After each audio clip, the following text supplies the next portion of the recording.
السلام علیکم ورحمۃ اللہ وبرکاتہ نحمدہ ونصلی علی رسولہ الکریم اما بعد۔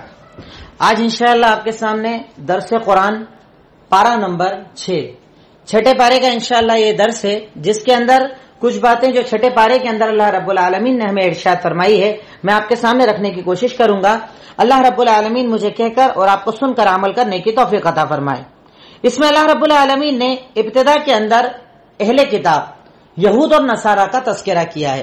یہود اور نصارہ کا کئی جگہ اللہ تعالیٰ اس پارے کے اندر تذکرہ کرتا ہے، بار بار اللہ رب العالمین ان کا ذکر کرتا ہے اور اللہ تعالیٰ ان کی خصلتوں کو، ان کی خرابیوں کو، ان کی غلطیوں کو ذکر کرتا ہے۔ اللہ رب العالمین نے ارشاد فرمایا اس کے اندر ان الذين كفروا بالله ورسوله ويريدون ان يفرقوا بين الله ورسوله ويقولون نؤمن ببعض ونكفر ببعض۔ اللہ تعالیٰ یہاں پر یہود کی ایک خاصیت بتاتا ہے، خصلت بتاتا ہے کہ یہودیوں نے کیا کیا کہ وہ لوگ اپنے اعتبار سے نبی کو مانا کرتے تھے، یعنی جیسے حضرت موسیٰ کو مان لیا، حضرت عیسیٰ کا انکار کر دیا، انہیں نہیں مانتے تھے۔ ان کی مرضی ہوتی تو نبی کو مانتے، نہیں مرضی ہوتی نہیں مانتے۔ بنی اسرائیل میں موسیٰ اور عیسیٰ کے علاوہ بہت سارے انبیاء آئے پر انہوں نے انبیاء کا انکار کر دیا، یہاں تک کہ انبیاء کو قتل بھی کر دیا۔ اللہ رب العالمین کہتا ہے کہ یہ ان کا اتنا بڑا گناہ ہے کہ اپنے اعتبار سے نبیوں کو مانتے ہیں، جبکہ اللہ تعالیٰ نے نبوت کے سلسلے کو چلایا۔ اللہ رب العالمین نے دنیا کے اندر نبیوں کو بھیجا، اللہ تعالیٰ نے ان کے ساتھ معجزات کو دیا۔ اب معجزے جب وہ لے کر آ گئے تو یہ کنفرم ہے کہ وہ نبی ہیں۔ ان کی نبوت پر شک کرنا، ان کی نبوت کو نہ ماننا یا انبیاء کے درمیان فرق کرنا اللہ رب العالمین پسند نہیں کرتا۔ اللہ تعالیٰ نے ان چیزوں کا تذکرہ سورہ نساء ابتدا کے اندر چھٹے پارے کی ابتدا کے اندر آیت نمبر 149، 150، 152 کے اندر تقریباً وہاں تک بیان کیا۔ اس کے بعد اللہ رب العالمین کہتا ہے کہ یہ اہل کتاب یہ کیا کرتے تھے جب اللہ کے نبی نے کہا کہ میں اللہ کا نبی ہوں، میں اللہ کا رسول ہوں، تو یہ یہود اور نصارہ بار بار آپ کو پریشان کرنے کے لیے الٹے سیدھے سوال کیا کرتے تھے، جیسے ان کی عادت تھی حضرت عیسیٰ سے سوال کرنا، حضرت موسیٰ کو پریشان کرنا۔ ویسے ہی آپ کے پاس آ کر کیا کہا کرتے تھے کہ اگر آپ سچے نبی ہو، اللہ تعالیٰ کہتا ہے آیت نمبر 153 کے اندر یسألک اہل الکتاب ان تنزل علیہم کتابا من السماء، کہ یہ آپ کے پاس آ کر کیا کہتے تھے کہ اگر آپ نبی ہو نا، آسمان سے کتاب اترتی ہوئی ہم کو دکھاؤ، یعنی ڈائریکٹ آسمان سے ہمارے سامنے آئے، ایسا کر کے ہمیں دکھاؤ۔ اللہ رب العالمین کہتا ہے کہ یہ کوئی بڑی بات نہیں ہے، اس سے پہلے حضرت موسیٰ سے اس سے زیادہ سوالات کر چکے ہیں، ان کو پریشان کر چکے ہیں، اس لیے اللہ کے نبی آپ ان کا ٹینشن مت لیجئے، آپ ان کی فکر مت کیجئے۔ اگر ان کو ایمان لانا ہو تو لائیں، نہ لانا ہو تو یہ اپنے آپ کو برباد کریں گے، اللہ تعالیٰ کا کوئی نقصان کرنے والے نہیں ہیں۔ اللہ رب العالمین نے ان کی برائیوں کا تذکرہ کیا، یہاں تک بتایا کہ کیسے وہ اللہ تعالیٰ سے سوال کیا کرتے تھے، کیسے وہ حضرت موسیٰ علیہ السلام کو پریشان کیا کرتے تھے۔ اللہ رب العالمین نے ان کی برائیوں کا تذکرہ کیا۔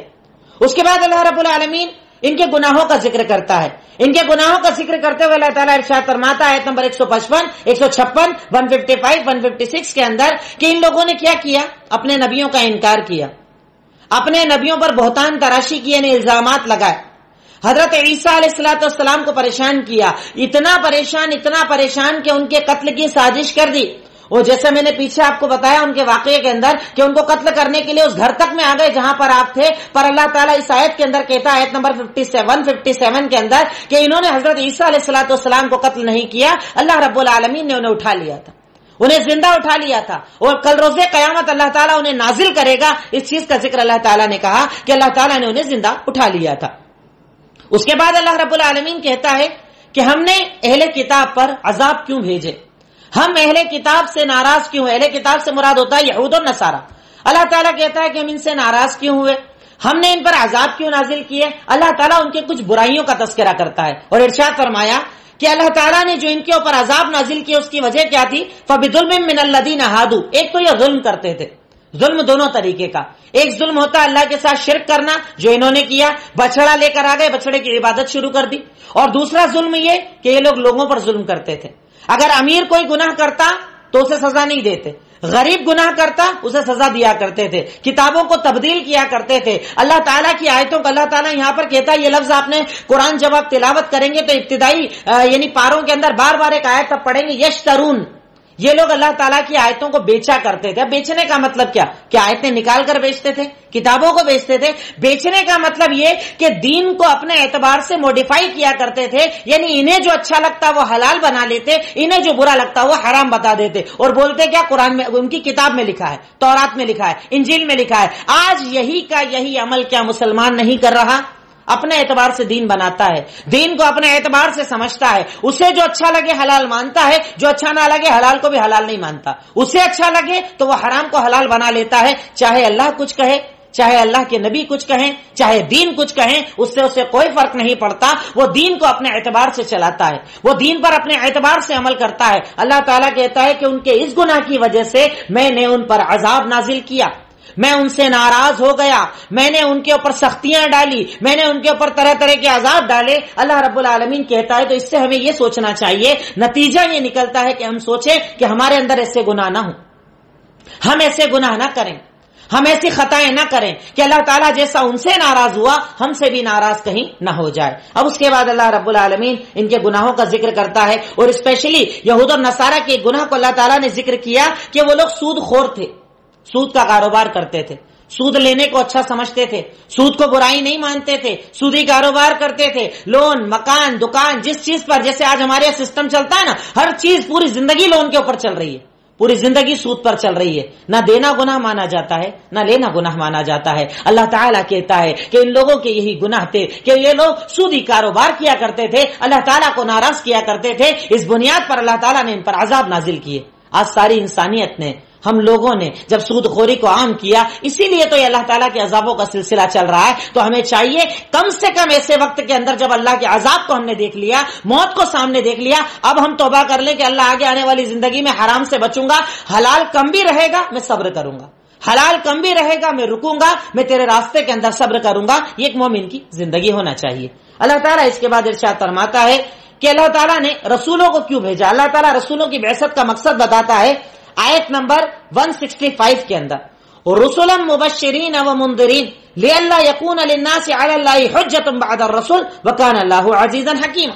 کہ اللہ تعالیٰ کہتا ہے کہ ہم نے رسولوں کو دو مقصد دے کر بھیجا، اچھے عمل پر بشارت دینا کہ اللہ جنت دے گا، برے عمل پر جہنم سے ڈرانا. یعنی ہم نے خوشخبری دینے والا بھی بنا کر بھیجا اور ہم نے ڈرانے والا بھی بنا کر بھیجا. اور مقصد کیا تھا کہ جب رسول آئیں گے، دین بتائیں گے، شریعت بتائیں گے، حلال حرام بتائیں گے، اس کے بعد تم قیامت کے دن اللہ سے یہ نہیں بول سکتے کہ اللہ مجھے پتا نہیں تھا، اللہ میں اس کو جانتا نہیں تھا، اللہ مجھے یہ گناہ نہیں لگتا تھا. کیوں نہیں کہہ پاؤ گے؟ کیونکہ ان رسولوں کے ذریعے اللہ تعالیٰ نے ساری کائنات کے اندر، ساری انسانیت کے اندر ہر حلال بھی بتا دیا، ہر حرام بھی بتا دیا.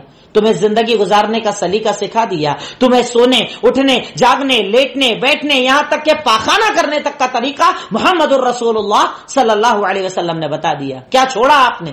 ہم اسی لیے تو آپ سے محبت کرتے ہیں، ہم اسی لیے تو آپ کو اپنا آئیڈیل مانتے ہیں، اسی لیے تو ہم آپ کی زندگی جیسی زندگی بنانا چاہتے ہیں کہ ہمارے اور آپ کے نبی نے ہر چیز ہمیں بتا دی، کچھ بھی نہیں چھپایا. اسی لیے تو اللہ کے نبی صلی اللہ علیہ وسلم یہ بات کہا کرتے تھے کہ اے لوگوں سنو، ہر وہ چیز جو تمہیں اللہ کے قریب کر سکتی تھی میں نے بتا دی، ہر وہ چیز جو تم کو اللہ سے دور کر سکتی تھی بتا دی. تم یہ مت کہنا قیامت کے دن کہ میں نے دین نہیں پہنچایا، میں نے پورا دین پہنچا دیا، میں نے سب کچھ بتا دیا، میں نے کچھ نہیں چھپایا، ہر چیز تمہارے سامنے واضح کر کے رکھ دی. تو اللہ تعالیٰ کہتا ہے کہ نبیوں کے بھیجنے کا یہی مقصد ہوتا تھا.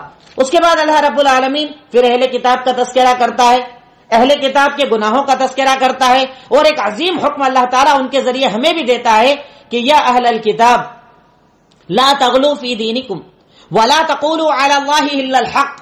کہ اے اہل کتاب، چاہے یہ حکم یہود اور نصارہ کو ہے پر یہ حکم ہمارے لیے بھی ہے. اللہ تعالیٰ کہتا ہے کہ کبھی بھی دین میں غلو مت کرنا، حد سے تجاوز مت کرنا. اللہ نے کہا ہے حلال، بات ختم، حرام، بات ختم. باؤنڈری کراس مت کرنا. اچھا ہی تو ہے میں کر لوں. آج ہمارے یہاں ہوتا ہے نا، زیادہ تر عمل کو لوگ اچھا سمجھ کے کرتے ہیں. اب ایک آدمی نماز پڑھ رہا ہے، نماز کے اندر ایک رکعت میں 2 سجدے ہوتے ہیں. اللہ کے نبی نے ارشاد فرمایا کہ بندہ سب سے زیادہ اپنے رب کے قریب سجدے کے اندر ہوتا ہے.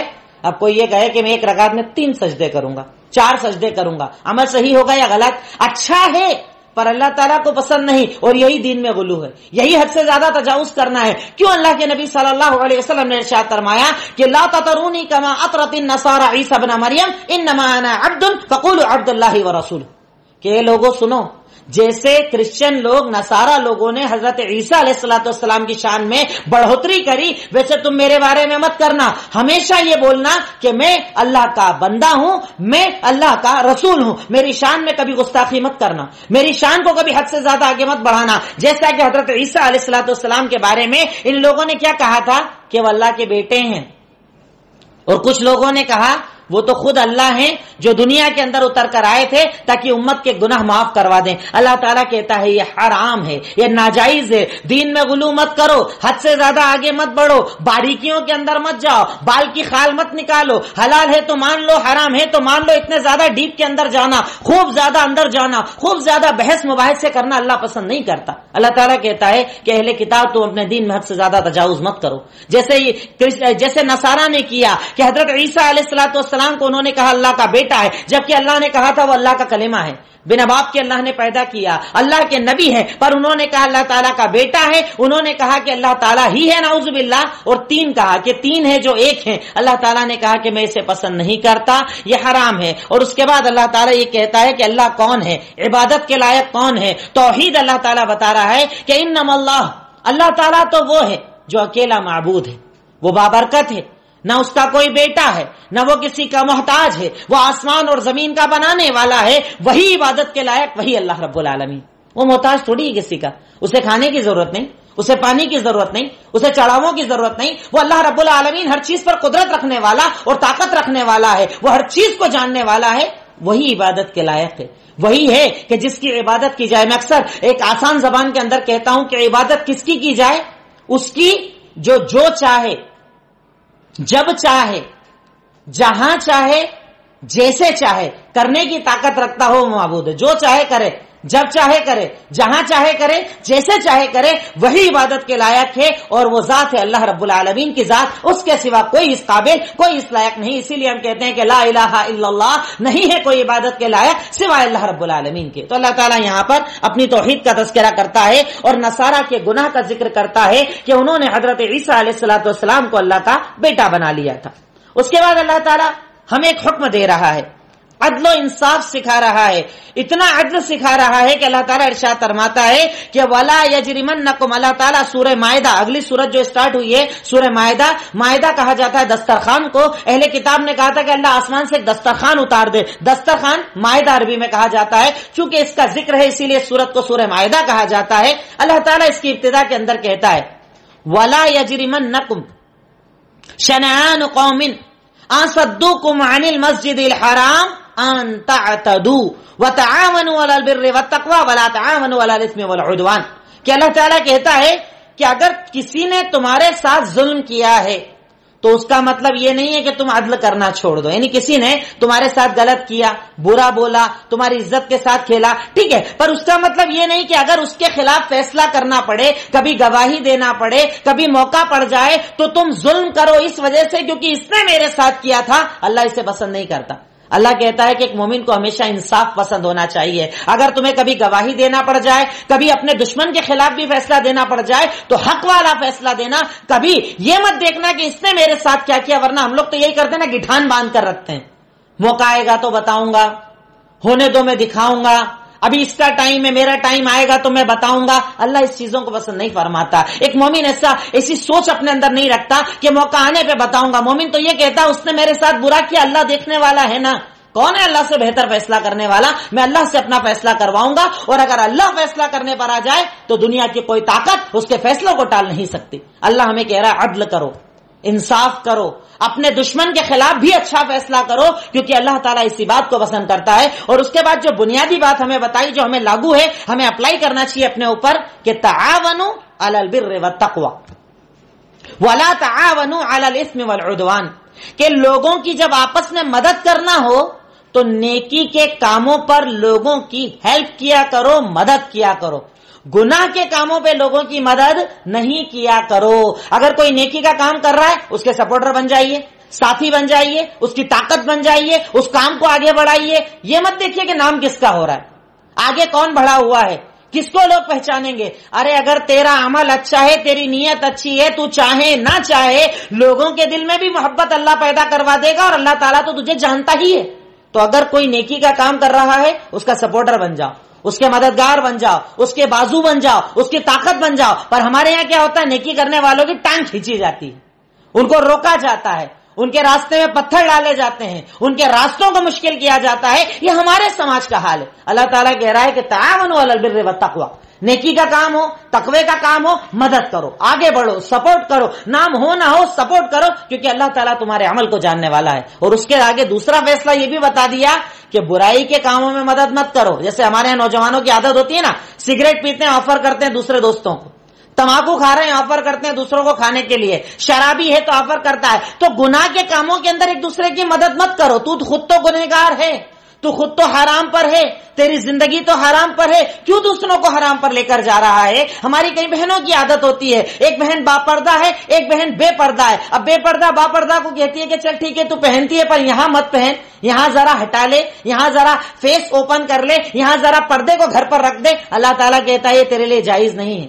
بھلائی کے کاموں پر مدد کرو، برائی کے کاموں پر کبھی کسی کی مدد مت کرو، چاہے وہ تمہارا رشتہ دار کیوں نہ ہو. اللہ تعالیٰ ہمیں اس بات کا حکم دیتا ہے. اور اس کے بعد یہ بھی بتا دیا واتقوا اللہ، یہ جو برائیوں پر لوگوں کی مدد کرتے ہو نا، ہیلپ کرتے ہو نا، اور اچھے کام کرنے والوں کی ٹانگیں کھینچتے ہو نا، وہ بدلہ لے نہ لے، پر اللہ سے ضرور ڈلنا، کیونکہ اللہ تعالیٰ بہت سخت عذاب دینے والا ہے، اللہ بہت سخت پکڑ کرنے والا ہے. تم نے کسی نیکی کے کام کرنے والے کا ہاتھ پکڑ لیا، پیر کھینچ لیا، روک دیا، روڑا اٹکا دیا، وہ کچھ بولے نہ بولے، پر اللہ کا عذاب بہت سخت ہے. اگر اللہ پکڑ کرنے پر آ گیا نا، تیری زمین ہلا دی جائے گی، تیری دنیا تنگ کر دی جائے گی، تیری قبر کو آگ سے بھر دیا جائے گا، تجھے جہنم میں ڈال دیا جائے گا. اس لیے نیکی کے کاموں میں مدد کر، برائی کے کاموں میں کسی کی مدد مت کر. اللہ تعالیٰ یہاں پر ہمیں اصول بتا رہا ہے.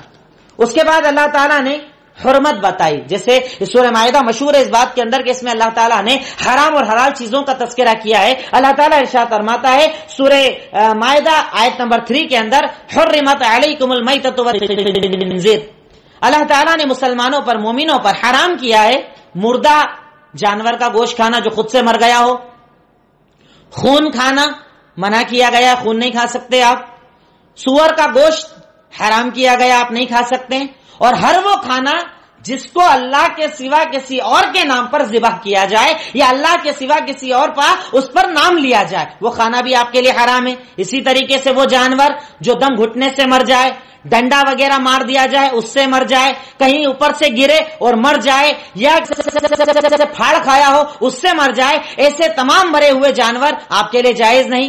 اسی طریقے سے کہیں کسی جگہ پر ذبح کیا گیا ہو غیر اللہ کے نام پر، وہ آپ کے لیے جائز نہیں. یہ سب حرام ہے. پر ہاں، اگر کوئی ایسا مسلمان کہ مرنے کی نوبت آ جائے، اگر نہیں کھائے گا تو مر جائے گا، اس حالت میں یہ حرام بھی اس کے لیے حلال ہو جاتا ہے. پر عام حالت میں مسلمان کے لیے ان چیزوں کو اللہ رب العالمین نے حلال قرار دیا ہے، اس کے حرام قرار دیا ہے، ناجائز قرار دیا ہے. اور آپ جانتے ہیں مشہور حدیث اللہ کے نبی کی ہے کہ اللہ تعالیٰ نے 2 خون اور 2 مردہ جانور کو جائز قرار دیا ہے. 2 مردہ کون؟ ایک مچھلی، ہم مردہ کھاتے ہیں مطلب ہم ذبح نہیں کرتے ہیں اس کو. دوسرا ٹڈی، غیر اب اس کا اتنا زیادہ وجود یا ہمارے یہاں سسٹم نہیں ہے، پر ایک بڑی ٹڈی ہوتی تھی، اگر وہ مردہ بھی ہو تو جائز قرار دی گئی. اس کے علاوہ 2 خون جو جائز ہیں، الکبد والطحال، تلی اور کلیجی، جو ہم لوگ کھاتے ہیں وہ بھی جمع ہوا خون ہوتا ہے. پر شریعت نے 2 خون کو اور 2 مردوں کو جائز قرار دیا، اس لیے ہم اس کا استعمال کرتے ہیں، پر اس کے علاوہ سب کو شریعت نے حرام قرار دیا.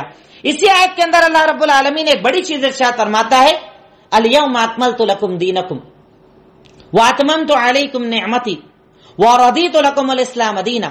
آج کے دن اللہ تعالیٰ نے حجۃ الوداع کے موقع پر جب اللہ کے نبی صلی اللہ علیہ وسلم حج کرنے کے لیے گئے اور اس کے بعد آپ دنیا سے رخصت ہو گئے، ارشاد فرمایا، یہ آیت نازل کی کہ آج کے دن تمہارے اوپر تمہارا دین مکمل کر دیا گیا ہے. مطلب اب دین میں کچھ نیا لانے کی ضرورت نہیں ہے.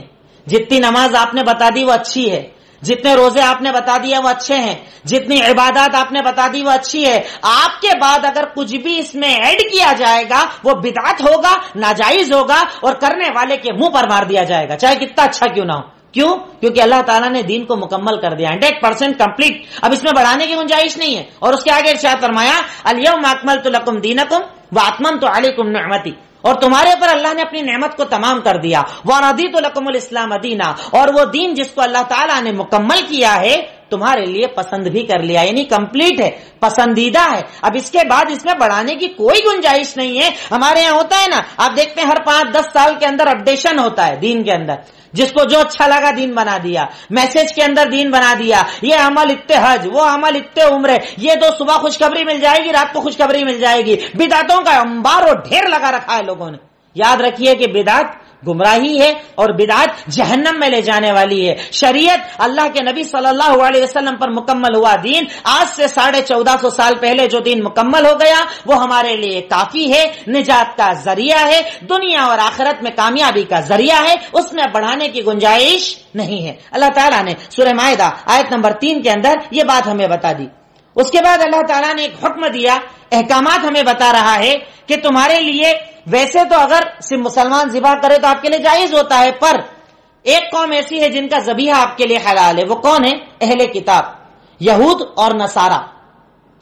یہود اور نصارہ اگر ذبح کر دیں کوئی جانور آپ کھا سکتے ہیں۔ اسی طریقے سے عام کفار سے آپ کے لیے نکاح حرام ہے، پر یہود اور نصارہ اگر ان سے نکاح کی نوبت آ جائے، نکاح کرنا پڑے تو ان سے نکاح کرنا بھی آپ کے لیے جائز ہے، شریعت نے اسے جائز قرار دیا ہے، یعنی ان کی لڑکیوں سے آپ چاہیں تو نکاح کر سکتے ہیں، ان کے ذبیحے کو بھی اللہ رب العالمین نے حلال قرار دیا۔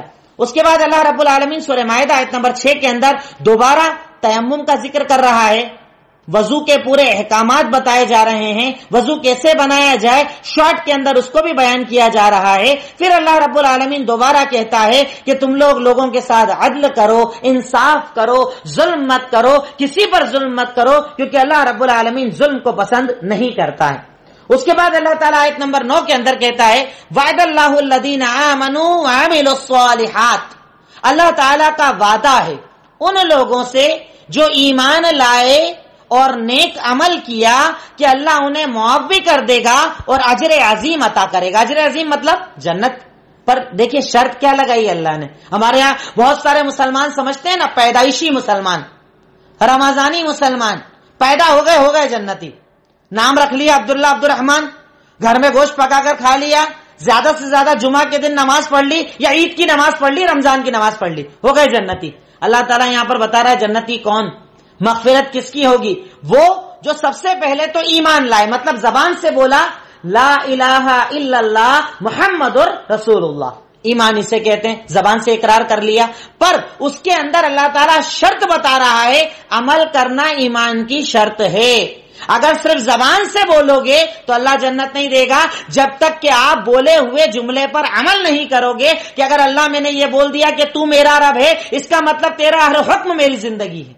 اگر میں نے یہ کہہ دیا کہ محمد الرسول اللہ صلی اللہ علیہ وسلم میرے رسول ہیں، اس کا مطلب وہ جو کہہ دیں اب میں اس پر عمل کروں گا۔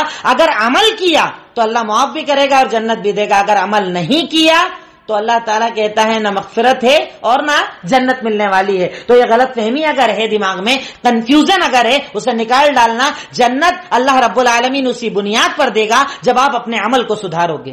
اس کے بعد اللہ رب العالمین کفار کا ذکر کرتا ہے، منافقین کا تذکرہ کرتا ہے، منافقین کے اعمال کا تذکرہ کرتا ہے، یہود اور نصارہ کا دوبارہ تذکرہ کیا۔ کئی بار اللہ تعالیٰ نے باتوں کو ریپیٹ کیا ہے بار بار، تاکہ ہم ان جیسے نہ بنیں، ہم ان کو دیکھتے رہیں اور ان جیسے عمل کبھی نہ کریں۔ اللہ تعالیٰ اس لیے بار بار اس کو ریپیٹ کرتا ہے۔ پھر اس کے بعد اللہ تعالیٰ حضرت عیسیٰ علیہ السلام کے بارے میں کہتا ہے لقد کفر الذین قالوا ان اللہ هو المسیح ابن مریم، یقیناً وہ لوگ کافر ہیں، انہوں نے کفر والا عمل کیا جن لوگوں نے کہا کہ حضرت مسیح بن مریم یعنی عیسیٰ علیہ السلام اللہ رب العالمین کے بیٹے ہیں۔ اللہ تعالیٰ کہتا ہے کہ اگر تم ان کو رب مانتے ہو نا، بھائی تم بولتے ہو کہ حضرت عیسیٰ رب ہیں، تو اللہ تعالیٰ ایک بڑی پیاری چیز کہتا ہے کہ حضرت عیسیٰ اور ان کی امی دونوں بشر ہیں، انسان ہیں۔ کیوں؟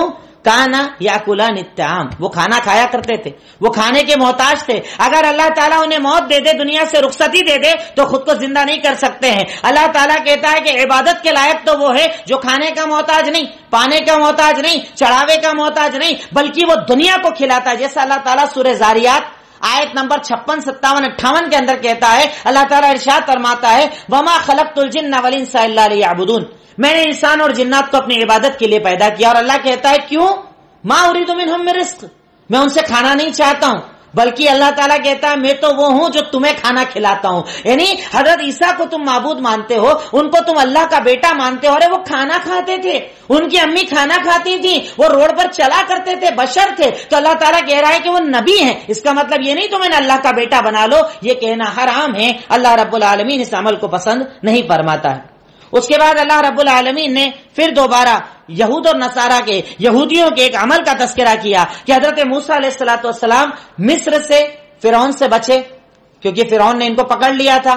فرعون کو لے کر فرعون کا لشکر پیچھے, حضرت موسیٰ علیہ الصلوۃ والسلام آگے. چلتے چلتے ایک دریا کے قریب آ گئے, ڈر گئے سارے لوگ. تب اللہ تعالیٰ نے حضرت موسیٰ کو کہا کہ اپنے عصا کو مارو, اپنی چھڑی کو مارو, اللہ سمندر میں راستہ بنا دے گا. اس ذریعے سے یہ لوگ مصر سے نکلے.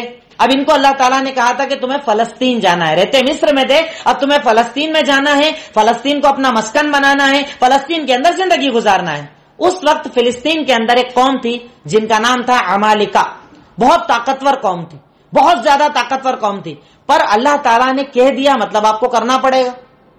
جیسا اللہ کے نبی کو جو عمل اللہ تعالیٰ نے کہا وہ کیا, صحابہ کو جو حکم دیا گیا وہ کیا. پر ان لوگوں نے کیا کہا, ایک عجیب سی بات ان لوگوں نے کہی, فَاذْهَبْ أَنْتَ وَرَبُّكَ فَقَاتِلَا إِنَّا هَاهُنَا قَاعِدُونَ. سورہ مائدہ آیت نمبر 24 اللہ تعالیٰ ارشاد فرماتا ہے کہ جب حضرت موسیٰ علیہ السلام نے ان سے کہا کہ چلو میرے ساتھ قتال کرنے, چلو میرے ساتھ جہاد کرنے, ہمیں فلسطین کے اندر جانا ہے, یہ ہمارا مسکن ہے, تو ان لوگوں نے اتنی بدتمیزی بھرا جملہ کہا کہ آپ جائیے, آپ کے رب کو لے جائیے, آپ دونوں لڑیے, ہم آپ کے ساتھ جائیں گے نہیں, ہم تو یہاں بیٹھے رہیں گے. اور یہ جملہ آپ جانتے ہیں اللہ کے نبی صلی اللہ علیہ وسلم کے سامنے صحابہ, یعنی دیکھیے کیا کردار تھا ہمارے صحابہ کرام کا, کیا جذبہ تھا قربانی دینے کا. سیم یہی معاملہ, سیم یہی چیز جب آئی کہ غزوہ بدر کا موقع آیا, آپ غزوے کی غرض سے نہیں گئے تھے, اچانک جنگ آپ کے سر پر آ گئی, آپ کو جنگ لڑنا پڑی, مجبوری کی نوبت آ گئی, تو آپ نے مشورہ کیا, یا آپ نے مہاجرین کو بھی بٹھایا, آپ نے انصار کو بھی بٹھایا. انشاءاللہ آگے کبھی بات آئے گی تو غزوہ بدر کا تذکرہ میں آپ کے سامنے کروں گا. ویسے میری سیرت کی کلاس جو کنٹینیو چل رہی ہے اس میں تذکرہ آئے گا انشاءاللہ. تو غزوہ بدر کے موقع پر آپ نے صحابہ سے جب مشورہ کیا, اشیروا علی ایھا الناس, مجھے مشورہ دو کیا کرنا چاہیے, جنگ سامنے آ گئی ہے, کیا کرنا چاہیے. تو یہ جملہ صحابہ نے دہرایا تھا کہ اللہ کی قسم ہم آپ سے یہ نہیں کہیں گے جو موسیٰ کے ساتھیوں نے ان سے کہا تھا کہ آپ جاؤ لڑو, ہم آپ کے ساتھ نہیں. اللہ کی قسم ہم یہ کہتے ہیں کہ ہم آپ کے ساتھ لڑیں گے, ہم میں سے ایک آدمی آپ کے پیچھے نہیں جائے گا. اللہ کی قسم اگر آپ بول دو کہ سمندر میں کود جاؤ, ہم سب سمندر میں کود جائیں گے, کیونکہ ہم آپ سے محبت کرتے ہیں. یہ نبی کے ساتھیوں کا حال تھا, یہ نبی کے محبت کرنے والوں کا حال تھا, یہ نبی کے لیے اپنے آپ کو قربان کرنے والوں کا حال تھا, جنہیں صحابہ کہا جاتا ہے. اگر انہیں کوئی نہ مانے تو وہ کیسا مسلمان, صحابہ کو نہ مانے. ارے صحابہ کرام کا یہ کردار اللہ تعالیٰ نے قرآن میں بھی بتایا, احادیث میں بھی. بہرکیف حضرت موسیٰ علیہ السلام کا یہ معاملہ بتایا. اس کے بعد ایک واقعہ اللہ تعالیٰ نے ذکر کیا. آپ جانتے ہیں کہ حضرت آدم علیہ السلام کے یہاں سے اللہ تعالیٰ نے اولادوں کو پیدا کیا تھا, مردوں کو, عورتوں کو. اب ان کے یہاں ہوتا کیا تھا, ایک بار کی ولادت میں ایک لڑکا اور ایک لڑکی ہوا کرتے تھے, پھر اگلی ولادت میں ایک لڑکا ایک لڑکی. تو سسٹم یہ بنایا گیا تھا کہ جو ساتھ میں پیدا ہوں گے وہ بھائی بہن رہیں گے, اور جو اس کے بعد پیدا ہوں گے اپوزٹ میں ان کا نکاح کر دیا جائے گا. یعنی جو بعد میں پیدا ہوں گے, بعد میں ایک لڑکا لڑکی, پہلے ایک لڑکا لڑکی, تو جو ساتھ میں پیدا ہوئے ہیں وہ بھائی بہن, اور جو ان کے بعد پیدا ہوئے ہیں ان سے ان کا کراس میں نکاح کروا دیا جائے گا. اب دو بچے پیدا ہوتے ہیں, ایک کا نام حابیل, ایک کا نام قابیل. حابیل کے ساتھ جو بچی پیدا ہوتی ہے وہ ذرا کم خوبصورت ہوتی ہے, اور قابیل کے ساتھ جو پیدا ہوتی ہے وہ بہت زیادہ خوبصورت رہتی ہے. اب قابیل جب بڑے ہوئے اور پتا چلا کہ نکاح کا معاملہ ہے تو قابیل ضد پر آ گئے کہ میں تو اپنی سگی بہن یعنی جو میرے ساتھ پیدا ہوئی ہے اس سے ہی نکاح کروں گا, جبکہ یہ جائز نہیں تھا کہ وہ آپ کی بہن ہے, آپ اس سے نکاح نہیں کر سکتے. تب انہیں یہ حکم دیا گیا کہ ایسا کرو تم دونوں ایک ایک قربانی لے کر آؤ اللہ کے سامنے, جس کی قربانی اللہ قبول کر لے گا اس کا نکاح اس لڑکی سے ہو جائے گا. دونوں نے قربانی پیش کی. اب اللہ تعالیٰ کو چونکہ منظور ہی نہیں تھا کہ ان بھائی بہنوں کی شادی ہو. حابیل نے جو قربانی دی, اللہ نے حابیل کی قربانی قبول کر لی. قابیل کو غصہ آ گیا. قابیل نے کیا کیا, قابیل نے حابیل سے کہا میں تجھے قتل کر دوں گا, یعنی اگر مجھے شادی نہیں کرنے دے گا میں تجھے قتل کر دوں گا. حابیل چونکہ دین کو سمجھنے والے تھے, سمجھدار تھے, اللہ کا خوف تھا, انہوں نے کہا کہ بھائی میں ایسا نہیں کروں گا, میں تجھ سے قتال نہیں کروں گا, تجھے مارنا ہے تو مار دے, میں کچھ کرنے والا نہیں. قابیل کے دماغ پر جنون سوار تھا, اس نے اپنے بھائی کو قتل کر دیا. قتل کرنے کے بعد اب یہ سوچ رہا ہے کہ کروں کیا اس کے جسم کا. تب تک انہیں دفن کرنے کا طریقہ پتا نہیں تھا. کروں کیا اس کے ساتھ میں، کیا کروں اس کا معاملہ؟ تب اللہ رب العالمین نے 2 کووں کو بھیجا. اللہ تعالیٰ ذکر کرتا ہے آیت نمبر 31 کے اندر کہ اللہ تعالیٰ نے کوے کو بھیجا. کوے نے زمین کو کھود کر یہ بتایا کہ کیسے جسم کو دفن کیا جاتا ہے. جب یہ دیکھا تو قابل کہتا ہے اللہ کی قسم میں اتنا عاجز ہوں، میں اتنا کمزور ہوں کہ اس جیسے کوے کے ذریعے مجھے پتا چل رہا ہے کہ دفن کیسے کرنا چاہیے. بہرکیف جب پتا چلا انہوں نے اپنے بھائی کو دفن کر دیا. اب یہاں پر ذرا رک کر آپ سوچئے، عقل قبول کرتی ہے اس کو؟ مطلب عقل میں کیسا لگتا ہے کہ کوے کا آنا، دفن کرنے کا طریقہ سکھانا، پھر دفن کر دینا، ان کو دیکھ کر قابل کو سیکھنا، اور حابیل جو بھائی کو قتل کر دیا تھا حابیل کو قابل نے، تو حابیل کو دفن بھی کر دیا. عجیب سی چیز لگتی ہے. پر ہمیں کیوں نہیں لگتی ہے؟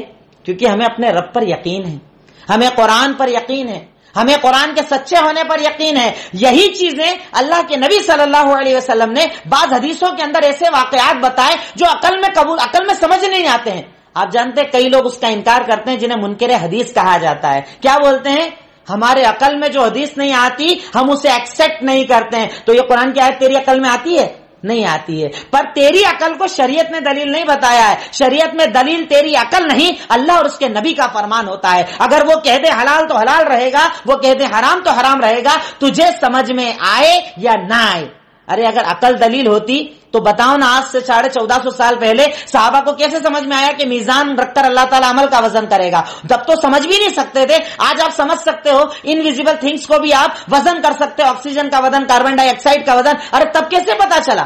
مگر وہی مان لا کہ نہیں، ہمارے رب نے کہا بات ختم. تو کئی بیوقوف ہمارے یہاں منکر حدیث ایسے ہیں جو عقل کی بنیاد پر حدیثوں کا انکار کرتے ہیں. انہیں ان آیتوں کے بارے میں سوچنا چاہیے کہ اللہ نے ان آیتوں کے اندر کیا کہا ہے. بہرکیف اس کے بعد اللہ رب العالمین نے قتل کے تعلق سے، زمین میں فساد مچانے کے تعلق سے اور دہشت گردی کرنے والوں کے لیے آیتوں کے اندر تذکرہ کیا. آیت نمبر 32 اور 33 کے اندر کہ اللہ تعالیٰ کہتا ہے کہ تم میں سے اگر کوئی انسان کسی ایک زندگی کو بچا لے تو اللہ ساری انسانیت کو بچانے کا اسے ثواب دے گا، اور اگر تم میں سے کوئی انسان کسی ایک بے گناہ کو قتل کر دے تو اللہ رب العالمین ساری انسانیت کا قاتل اسے بنائے گا اور اسے سخت ترین سزا دے گا. یہ اسلام ہے، یہ اسلام کا امن ہے، یہ اسلام کی امن کی تعلیم ہے. وہ کبھی ایسی تعلیم نہیں دیتا کہ بے گناہوں کو مارو، وہ تعلیم نہیں دیتا کہ بے گناہوں کو ستاؤ. ارے ظلم جب حد سے بڑھتا ہے تبھی مظلوم کی آواز نکلتی ہے، ورنہ اسلام ظلم کرنے کا حق نہیں دیتا. ارے اسلام نے تو دہشت گردی کا اتنا سخت حل بتایا ہے جو دنیا میں آپ کو کہیں نہیں ملے گا. اسی آیت کی اگلی آیت میں اللہ تعالیٰ نے ارشاد فرمایا کہ یقیناً بدلہ ان لوگوں کا جو اللہ اور اس کے رسول کے سامنے محاربت کرتے ہیں اور زمین میں فساد مچاتے ہیں، یعنی آتنکواد پھیلاتے ہیں، انہیں سزا کی کیا دی جائے؟ اللہ تعالیٰ کہتا ہے انہیں بری طریقے سے قتل کر دو، انہیں سولی چڑھا دو، ان کے ہاتھ پیروں کو کاٹ دو اور انہیں زمین کے باہر پھینک دو. یعنی جو سزا دینی ہے دے دو، ان کو ذلیل کرو، رسوا کرو. کیونکہ اللہ تعالیٰ دہشت گردی کو پسند نہیں کرتا، بے گناہوں کے قتل کو اللہ رب العالمین پسند نہیں فرماتا ہے. اس کے بعد اللہ رب العالمین نے چوری کا تذکرہ کیا کہ اگر کوئی انسان چوری کرتا ہے تو چوری کرنے والے کے ہاتھوں کو کاٹ دیا جائے گا. آج سے آپ کچھ سال پیچھے جائیں تو لوگوں کو بڑا اس پر بھی اعتراض ہوتا تھا، پیٹ میں درد ہوتا تھا. اسلام کی سزائیں بڑی سخت ہے، اسلام بڑی سخت سزائیں دیتا ہے. قتل کر دیا جائے، بلاತ್ಕಾری کو مار دیا جائے، چوری کرنے والے کے ہاتھ کاٹ دیے جائیں. آج دنیا چلا کر کہہ رہی ہے کہ بلاತ್ಕಾری کو تو مار ہی دینا چاہیے، قتل کرنے والے کو تو قتل ہی کر دینا چاہیے. کیونکہ اسلام میں جو سزائیں ہیں نا وہ فطرت کے مطابق ہے. میرا دل، آپ کا دل، میرا دماغ جو چاہتا ہے نا اللہ رب العالمین اسی کو حلال کرتا ہے. ورنہ اٹھا کر دیکھو، اگر آج آپ کی بچی 10 سال 20 سال کی بچی کے ساتھ اگر کوئی بلاತ್کار کر لے، آپ کیا چاہو گے؟ آپ یہ چاہو گے کہ بلاತ್ಕಾری کو مار ڈالا جائے. شریعت یہی کہتی ہے، اسلام یہی کہتا ہے کہ بلاತ್کار اگر کسی نے کیا ہے، ریپ کیا ہے، اسے قتل کر دیا جائے گا. چوری کرنے والے کے ہاتھ کاٹ دیے جائیں گے، قتل کرنے والے کو قتل کر دیا جائے گا. مقصد کیا لوگوں کو مارنا ہے؟ مقصد امن قائم کرنا ہے کہ اگر ایک بار یہ سزا دے دو گے نا، اگلی بار کوئی ہمت نہیں کرے گا، تمہاری بیٹی کی، تمہاری بہن کی عزت پر کوئی حملہ نہیں کرے گا، سب کی عزتیں محفوظ ہو جائے گی. کیونکہ اسلام دنیا کے اندر امن قائم کرنے کے لیے آیا ہے. اس کے بعد اللہ رب العالمین نے ارشاد فرمایا کہ اللہ تعالیٰ نے جو تورات اتاری تھی اس کے مطابق یہودیوں کو فیصلہ کرنا تھا پر انہوں نے نہیں کیا، انجیل اتاری تھی پر نصارہ نے فیصلہ نہیں کیا. اے مسلمانوں، اللہ تعالیٰ نے تمہارے اوپر قرآن کو نازل کیا ہے جو ان سب کتابوں کی سردار ہے. تم اس پر عمل کرنا، اس کو اپنی زندگی بنانا، کیونکہ اللہ رب العالمین اس کو پسند فرماتا ہے. اس کے بعد اللہ رب العالمین منافقین کا تذکرہ کرتا ہے، منافقین کی شرارتوں کا تذکرہ کرتا ہے کہ وہ لوگ ظاہر میں تو ایمان دکھاتے تھے پر ان کے دل میں ایمان نہیں تھا، چھپاتے تھے یہ کفر کو، چھپاتے تھے یہ گناہوں کو، چھپاتے تھے یہ شیطانیت کو۔ اللہ رب العالمین نے ان کے گناہوں کا تذکرہ کیا، ان کی خطاؤں کا تذکرہ کیا، ان کی برائیوں کا تذکرہ کیا۔ اس کے بعد اللہ رب العالمین آیت نمبر 67 کے اندر اللہ کے نبی کو حکم دیتا ہے، یا ایھا الرسل بلغ ما انزل الیک من ربک وان لم تفعل فما بلغت رسالتہ۔ سوچیے اللہ کے نبی کو اللہ تعالیٰ کہہ رہا ہے کہ اللہ کے نبی آپ دعوت و تبلیغ کا کام کیجئے، اگر آپ یہ نہیں کریں گے تو آپ کا مشن کیسے پورا ہوگا؟ اور رہی بات لوگوں کی تو اللہ آپ کی لوگوں سے حفاظت کرے گا، کوئی آپ کو تکلیف نہیں دے پائے گا۔ اللہ اکبر، کتنا عظیم توکل، کتنا عظیم بھروسہ اللہ تعالیٰ ہمیں سکھا رہا ہے کہ تم اللہ کے دین کا کام کرو، دعوت کا کام کرو، اسلام کو پھیلاؤ، صحیح تعلیمات کو پھیلاؤ، لوگوں سے بچانے کا کام تو اللہ رب العالمین کا۔ واللہ یعصمک من الناس، اللہ آپ کو بچائے گا، ڈرو مت، خوف مت رکھو، دنیا کے بارے میں مت سوچو، ان کو کرنے دو پلاننگ جتنی کرنی ہے، تم اپنا کام کرو کیونکہ اللہ تمہاری حفاظت کرنے والا ہے۔ اور جب اللہ حفاظت کرنے پر آ جائے نا، دنیا کی کوئی طاقت تمہیں مٹا نہیں سکتی۔ کہا تھا لوگوں نے، کہا تھا کفار مکہ نے کہ ابھی جائیں گے اور محمد الرسول اللہ صلی اللہ علیہ وسلم ان کے ساتھیوں کو ختم کر دیں گے، وہ خود ختم ہو گئے، اور محمد الرسول اللہ کا نام آج بھی باقی ہے اور قیامت تک باقی رہے گا۔ آپ کا دین باقی ہے اور باقی رہے گا، آپ کا نام باقی ہے اور باقی رہے گا، آپ کی محبت باقی ہے اور باقی رہے گی، کیونکہ مٹانا چاہے دنیا چاہے، اگر اللہ نہ چاہے تو کوئی آپ کو مٹا نہیں پائے گا۔ تو اللہ تعالیٰ کہتا ہے آپ اپنا کام کیجئے، دعوت کا کام کیجئے۔ پھر اللہ تعالیٰ دوبارہ حضرت عیسیٰ علیہ السلام کا تذکرہ کرتا ہے اور ایک عظیم چیز ہمیں بتاتا ہے کہ اللہ تعالیٰ نے یہاں پر ذکر کیا، لعن الذین کفروا من بنی اسرائیل علی لسان داؤد وعیسی ابن مریم، لعنت کی گئی بنو اسرائیل پر۔ حضرت داؤد نے بھی لعنت کی، حضرت عیسیٰ نے بھی لعنت کی، کیوں؟ کیونکہ وہ نبیوں کے نافرمان تھے اور سرکش تھے، اور ان کا گناہ جانتے ہیں کیا تھے؟ ان کا گناہ یہ تھا کہ برائیوں کو دیکھ کر روکتے نہیں تھے، برائیوں کو دیکھ کر روکتے تھے، تو اللہ نے اس بنیاد پر ان پہ لعنتیں نازل کر دی۔ ہماری بھی تو یہی زندگی ہے، وہ کر رہا ہے کرنے دو، اپنے کو کیا کرنا، اس کے گھر کا معاملہ اپنے کو کیا کرنا، وہ برائی کر رہا ہے کرنے دو، ہاں میرے حق میں کمی کرے تو میں تو گھر کے اندر جا کے لڑوں گا، پر اللہ کے دین پہ کمی کریں مجھے کوئی فرق نہیں پڑتا۔ اللہ تعالیٰ کہتا ہے کہ بھلائی کا حکم دو اور برائی سے روکو۔ سنن ترمذی کی روایت، اللہ کے نبی نے ارشاد فرمایا کہ لا تأمرون بالمعروف ولا تنهون عن المنکر او لا یوشکن ان یبعث اللہ علیکم عذابا من عنده ثم لا تدعونه فلا یستجاب لکم۔ تم ضرور لوگوں کو بھلائی کا حکم دینا، تم ضرور لوگوں کو برائی سے روکنا، اگر ایسا نہیں کرو گے اللہ تم پر عذاب نازل کرے گا، اور عذاب کیا ہوگا جانتے ہو؟ ہاتھ اٹھا اٹھا کر دعائیں مانگو گے، اللہ دعا قبول نہیں کرے گا، جو آج ہو رہا ہے، رو رہے ہو، گڑگڑا رہے ہو، مانگ رہے ہو، اللہ دعا قبول نہیں کر رہا ہے، کیوں؟ کیونکہ تم نہ بھلائی کا حکم دیتے ہو نہ برائی سے روکتے ہو۔ دین کو پھیلاؤ، اچھائیوں کو پھیلاؤ، برائیوں سے لوگوں کو روکو، غلط کو غلط بولو، اللہ تعالیٰ نے تمہیں اسی کے لیے دنیا کے اندر بھیجا ہے، نہیں تو تمہارے اوپر لعنت ہوگی، اللہ کی بھی اور رسولوں کی بھی، اور اللہ تعالیٰ ایسے لوگوں کو پسند نہیں فرماتا ہے۔ پھر اس کے بعد اللہ رب العالمین نے دوبارہ پورا، چونکہ ان صورتوں کے اندر اللہ تعالیٰ نے یہود و نصارہ کا تذکرہ کیا ہے، شراب کی حرمت کا ذکر کیا، آیت نمبر 91 کے اندر جوئے سے روکا اور کہا کہ یہ سب چیزیں تمہیں بربادی کی طرف لے جاتی ہے، اس لیے تم ایسا مت کرو، اللہ اور اس کے رسول کی اطاعت کرو، یہی تمہاری کامیابی کا ذریعہ ہے۔ پھر اس کے بعد اللہ رب العالمین نے شکار کا تذکرہ کیا، شکار کون سا جائز ناجائز، کچھ اس کا ہلکا پھلکا تذکرہ اللہ رب العالمین نے سورہ مائدہ کے اندر کیا، کیونکہ سورہ مائدہ کے اندر اللہ رب العالمین نے پورا کھانے پینے کے معاملات کو بھی ذکر کیا ہے، حلال حرام۔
رسول کی اطاعت اور فرما برداری کرو.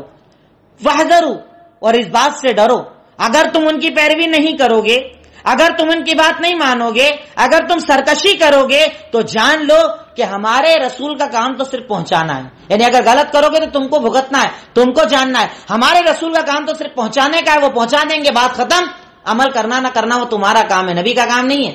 عمل کرو گے اچھا تو تمہارے کام آئے گا، نہیں کرو گے تو تم برباد ہوگے. اللہ کو تمہاری بے عملی سے کوئی فرق پڑنے والا نہیں ہے. کیونکہ ہمارے یہاں ہوتے ہیں کئی لوگ عبادت کرنے والے، عبادت بھی کرتے ہیں تو ایسا لگتا ہے جیسے نعوذ باللہ اللہ پر احسان کر رہے ہیں. نماز پڑھ کر ایسا لگتا ہے کہ احسان کر رہے ہیں، روزہ رکھ کر احسان کر رہے ہیں. ارے یہ عبادت آپ کا حق ہے. اللہ تعالیٰ نے آپ کو زندگی دی ہے، اللہ تعالیٰ نے آپ کو صحت تندرستی دی ہے، 24 گھنٹے کا دن دیا ہے. 24 گھنٹے میں 5 وقت کی آپ عبادت نہیں کر سکتے تو اللہ تعالیٰ قرآن کے اندر اس آیت کے اندر کہہ رہا ہے کہ اللہ اور اس کے رسول کا کام ہے، اللہ تعالیٰ کا کام ہے تمہارے اوپر نازل کرنا، اللہ کے نبی کا کام ہے پہنچانا. عمل کرنا نہ کرنے سے نبی اور اللہ کو کوئی فرق پڑنے والا نہیں ہے. اگر عمل کرو گے تو تمہاری آخرت سدھرے گی، اگر نہیں کرو گے تو تم ہی برباد ہوگے. آخر میں اللہ تعالیٰ سے دعا ہے، اے اللہ اس پارے کے اندر مختصر میں جو باتیں میں نے ذکر کی ان تمام باتوں پر خود مجھے سن کر اور تمام سننے والوں کو عمل کرنے کی توفیق عطا فرما. اے اللہ ہم تیرے محتاج، تیرے فقیر ہیں. اللہ تو ہماری فقیری کو قبول کر کے ہماری دعاؤں کو قبول فرما. وآخر الدعوانا الحمدللہ رب العالمین. السلام علیکم ورحمۃ اللہ وبرکاتہ.